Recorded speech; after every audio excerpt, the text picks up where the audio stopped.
Yes अब हम आपके सामने यहाँ पर इंग्लिश का एक टॉपिक है, इंग्लिश का ये लेक्चर 2 वर्ड फॉर्मेशन के नाम से टॉपिक है। कुछ क्वेश्चंस यहाँ पर लिख करके तैयार करें। तो इसमें आपके पास इंग्लिश में वर्ड फॉर्मेशन आपकी वोकैब के अंदर एक टॉपिक कवर कर रहे हैं, तो उसके कुछ क्वेश्चंस बनाए हैं। इस पैटर्न पे क्वेश्चंस आपके आएंगे, ठीक है। तो यहाँ आपको फर्स्ट क्वेश्चन है TPSLOI। जब भी इस तरह के क्वेश्चन होंगे वर्ड फॉर्मेशन वाले, तो वहां पर हमें क्या करना है, वहां पर हमें इन अल्फाबेट के अकॉर्डिंग जो नंबरिंग लिख रही है उस ऑप्शंस को फॉलो करना है। तो अगर मान लीजिए कि हमने फर्स्ट ऑप्शन को फॉलो किया 4 6 2 5 3 1, तो 4 6 यानी LI, 2 P LIP, फिर 5 फिर O, तो इससे कोई वर्ड क्रिएट नहीं हो रहा है, तो ये तो पॉसिबल नहीं होगा। नेक्स्ट आइए 2 5, देखो 2 से P और 5 O, फिर PO, फिर 4 से L POL, फिर उसके बाद 3S तो POLS, फिर 6 पे आपका I POLSI, फिर T, तो ये भी कोई वर्ड नहीं बन रहा है, प्रॉपर मीनिंगफुल वर्ड नहीं बन रहे। नेक्स्ट पर आइए 2 6, तो 2 पर P, 6 पर I, 3 पर S और ये 1 T और फिर उसके बाद PIST, 5 पर O, फिर 4 पर L, बिल्कुल बन रहे हैं। तो इस वर्ड से जो बन रहे PISTOL, आपका ये वाला ऑप्शन बनेगा। तो आप लोगों ने जज किया कि किस तरह से हमने यहां पर ऑप्शंस को फॉलो करके वर्ड क्रिएट किया है, क्लियर है। नेक्स्ट आता है आपका RAMDENR।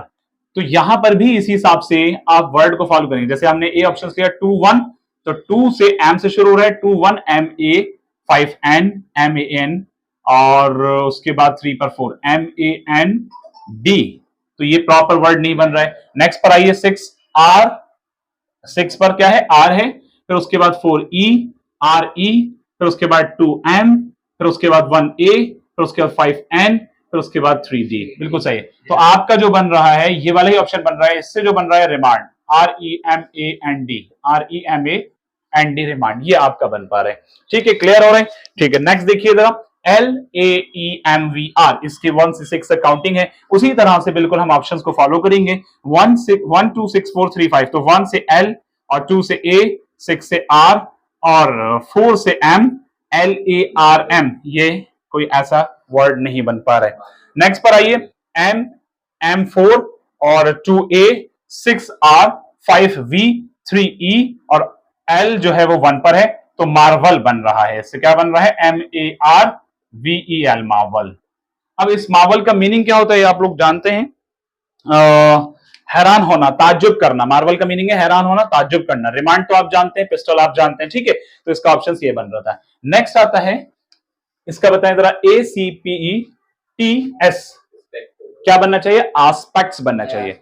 यस, तो A16, तो AS16 वाला एक ही है, तो वो आपका पहला ऑप्शन है, तो यही आपका आंसर बनेगा, ठीक है। नेक्स्ट पर आइए AEHRKN, तो AEHRKN, इससे क्या बनना चाहिए, ऑप्शंस को फॉलो करें, जल्दी से बताएं क्या बनेगा, सोचकर बताएं जल्दी से क्या बनना चाहिए,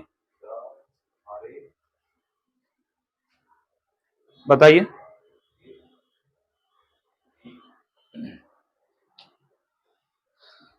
देखिए, अगर हम पहले ऑप्शंस को फॉलो करते हैं तो उससे आर से बनता है, आर, फिर उसके बाद ए और RAK, फिर 5 के बाद 3 RAKH, ये कोई वर्ड क्रिएट ही नहीं करेगा इस तरह से। सेकंड पर आइए, 6 पर क्या है N, 6 पर क्या है N और NA, 5 पर K NAK और 3 पर H NAKH, ये भी वर्ड क्रिएट नहीं करेगा, प्रॉपर मीनिंगफुल वर्ड नहीं क्रिएट। अब 3 से HA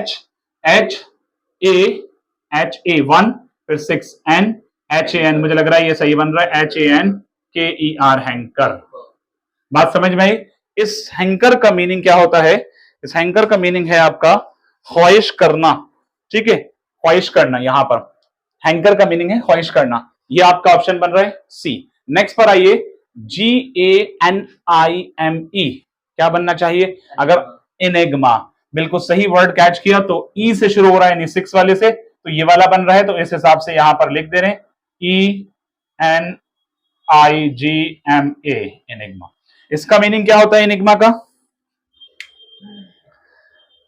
पहेली, पजल, इसका मीनिंग होता है पहेली, पजल, ठीक है। नेक्स्ट पर आइए, नेक्स्ट है आपका KATCEL, नहीं ये वाला KATCEL क्या बनना चाहिए? देखो यहां से कैटल के लिए डबल टी नहीं है, क्या होगा फिर सोच के बताएं। देखो यहां पर आपको नजर आ रहा है एक वर्ड TACKEL टैकल, तो इसके हिसाब से ये वर्ड सही बन रहा है, तो आपका ऑप्शन डी है। और टैकल का मीनिंग क्या होता है जल्दी से बताइए।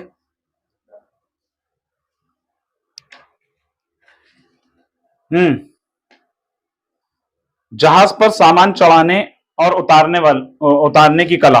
टैकल का मतलब क्या है? जहाज वगैरह पे सामान उतारने और चढ़ाने की कला। नेक्स्ट पर आइए। नेक्स्ट जो है आपका ELBMAG। तो यहां पर जो वर्ड को हम देख पा रहे हैं सीधा सा समझ में आ रहा है GAMBLE। देखो कुछ तो वर्ड आसान है जो इजीली हम देख करके जज कर ले रहे हैं और जल्दी से उसके अकॉर्डिंग बना दे रहे हैं, लेकिन कुछ वर्ड ऐसे होते हैं जिनके ऑप्शंस को फॉलो करके ही हमें तोड़ मरोड़ करके इसको इधर उधर करके बनाना पड़ता है, समझ रहे हैं। तो यहां पर आपके पास गैम्बल यानी जी से शुरू हो रहा था, 6 वाला ऑप्शन है, तो ए ऑप्शन आपका बन रहा है। नेक्स्ट पर आइए ACESTH। इससे सोचकर बताएं जल्दी से क्या बनेगा, आप लोग बताएं साहब।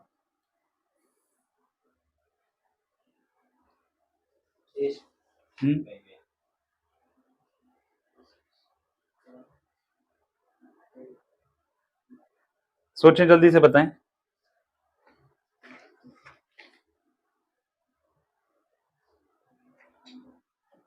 बना कुछ वर्ड? यस, इसका बन रहा है CHAST, चेस्ट। तो इसका मतलब होता है पाक दामन। क्या मतलब होता है इसका? पाक दामन। अब सी से जहां से शुरू होता है टू से, तो आपका यही वाला ऑप्शन फॉलो करेगा। क्लियर है? नेक्स्ट पर आइए। नेक्स्ट लास्ट वाला सोचकर जल्दी से बताएं मुझे। स्टार्व। स्टार्व का मीनिंग क्या होता है?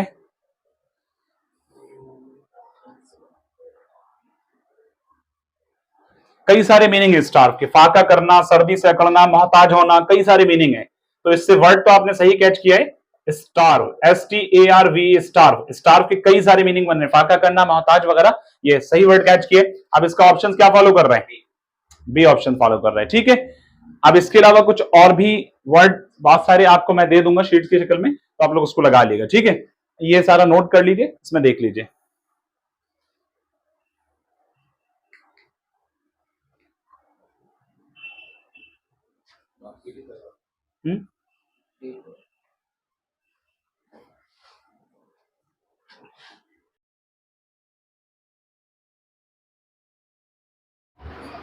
चलिए अब इंग्लिश का नेक्स्ट लेक्चर शुरू कर रहे हैं। अभी हमने इससे पहले वर्ड फॉर्मेशन कराया था, अब यहाँ पर हम नेक्स्ट लेक्चर शुरू कर रहे हैं। लेक्चर 3 है इंग्लिश का एक्टिव एंड पैसिव वॉइस।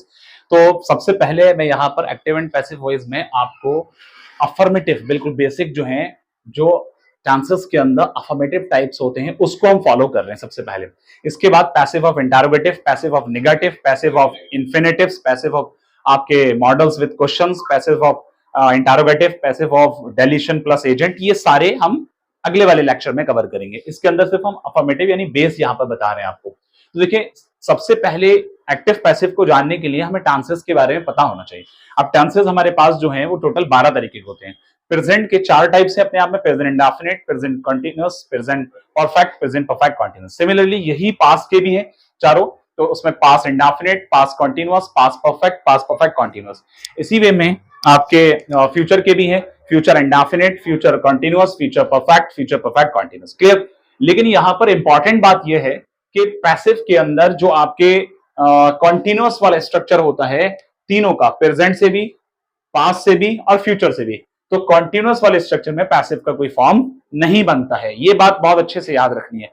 उसके अलावा एक और इंपॉर्टेंट बात यह है कि देखिए प्रेजेंट इंडेफिनिट बनता है, प्रेजेंट कंटीन्यूअस बनता है, प्रेजेंट परफेक्ट बनता है, पास्ट इंडेफिनिट बनता है, पास्ट कंटीन्यूअस बनता है, पास्ट परफेक्ट बनता है, फ्यूचर इंडेफिनिट बनता है लेकिन फ्यूचर कंटीन्यूअस नहीं बनता है। तो फ्यूचर में देखिए परफेक्ट कंटीन्यूअस तो तीनों कैटेगरी के नहीं बन रहे, तो 3 फॉर्म तो ये हट जाएंगे इसमें से, टोटल 12 में से 9 बचे, और फ्यूचर कंटीन्यूअस भी इसके अंदर पैसिव फॉर्म नहीं बनता है। क्लियर हो रही है बात? तो इस लिहाज से इसके टोटल 8 टाइप्स हम पढ़ेंगे। कौन कौन से पढ़ेंगे? Present indefinite, present continuous, present perfect, past indefinite, past continuous, past perfect, future indefinite and future perfect. Future continuous को हटा दिया है और परफेक्ट कंटीन्यूअस तो आप लोग जानते हैं वो हट ही जाता है।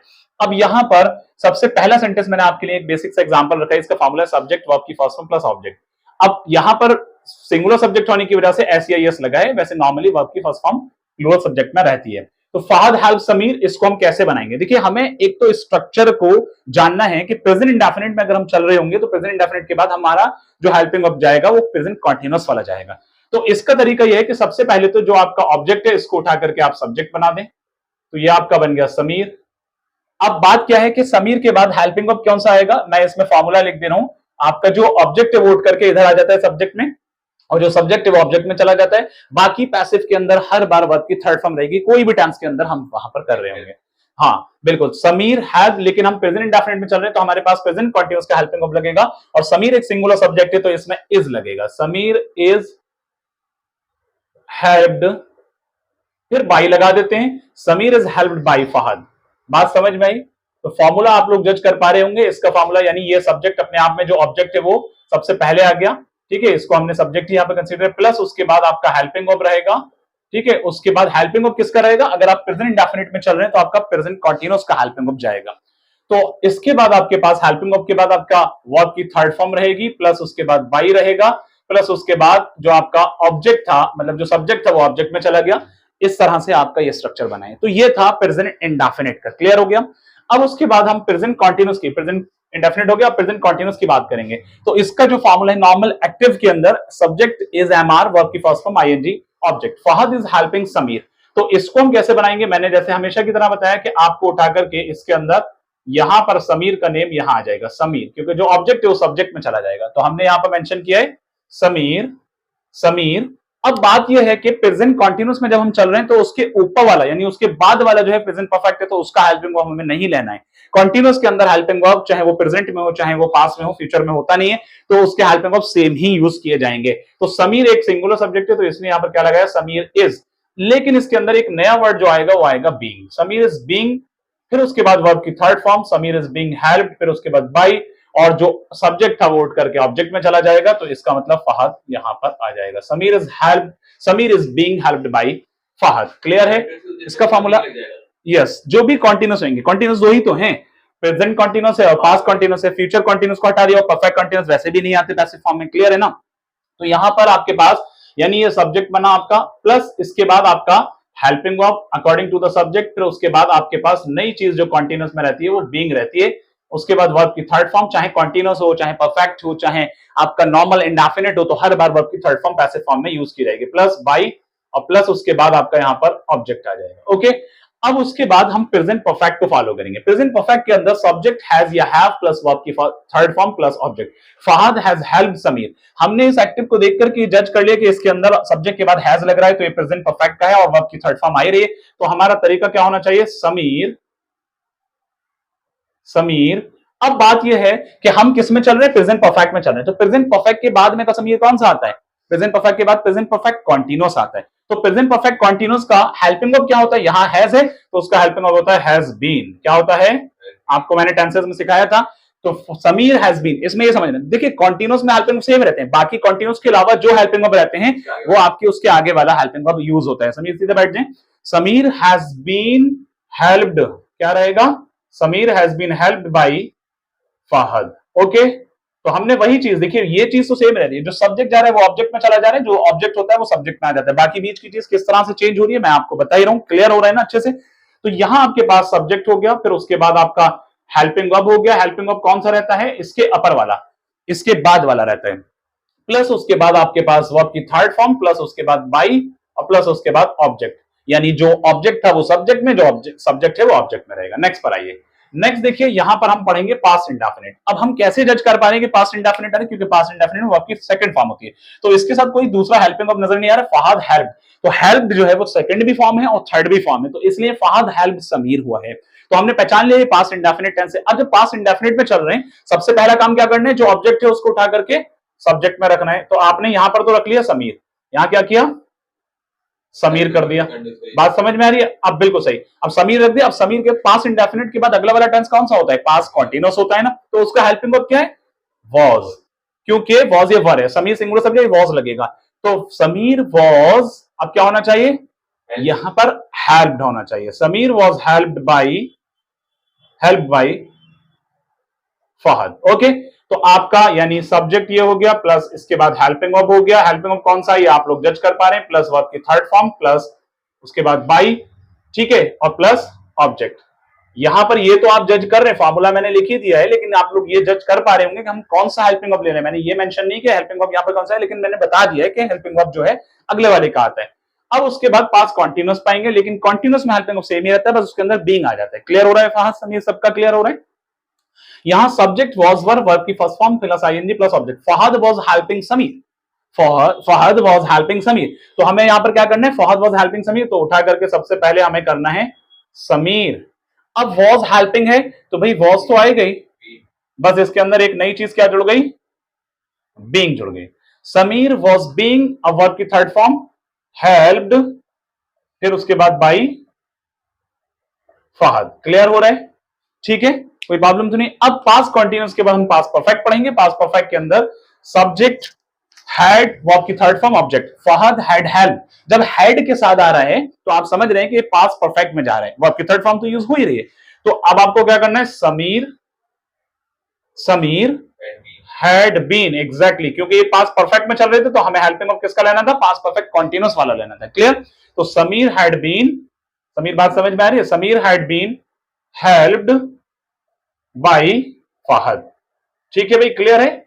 यहां याद रखना है। नेक्स्ट पर आइए, फ्यूचर इंडेफिनिट, सब्जेक्ट शैल या विल, वर्ब की first form plus object. Fahad will have Sameer, तो यहां पर सिंगुलर सब्जेक्ट के साथ विल ही जाता है, तो यहां पर आपने क्या किया, समीर, फिर वही तरीका है समीर। मैंने सेम सेंटेंस लिखे ताकि इजीली आप लोग जज कर पाए, अच्छे से कैच कर पाए। समीर, अब क्या होगा, देखो फ्यूचर इंडेफिनिट का विल और शैल है, तो इसका हेल्पिंग वर्ब कॉन्टिन्यूस वाला लगेगा, फ्यूचर कॉन्टिन्यूस वाला। Sameer will be helped by, क्योंकि तरीका मैंने जो बताया ना उसके एक आगे वाले का हेल्पिंग वर्ब लगता है, बस कॉन्टिन्यूस में वो चीज नहीं होती, कॉन्टिन्यूस में बीइंग आ जाता है, हेल्पिंग सेम रहता है। Sameer will be helped by Fahad.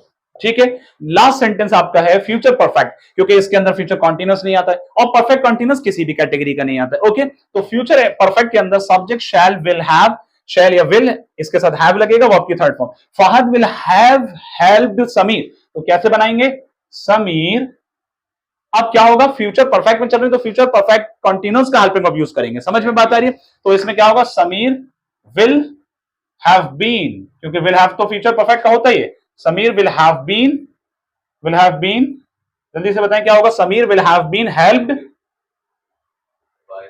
By Fahad. Okay, बात क्लियर है? तो ये इस तरह से आपके सारे एक्टिव पैसिव, ये हमने बेस बताया है, अफर्मेटिव में बताया है, अब इसमें नेगेटिव में होता है, इंटरोगेटिव में होता है, उसके अलावा इंपेरेटिव सेंटेंस में होता है, मॉडल्स में बनता है, ये सारा हम अगले वाले लेक्चर में कल की क्लास में बताएंगे। ठीक है, इसको नोट कर लें, इसके शॉर्ट ले लें इसका।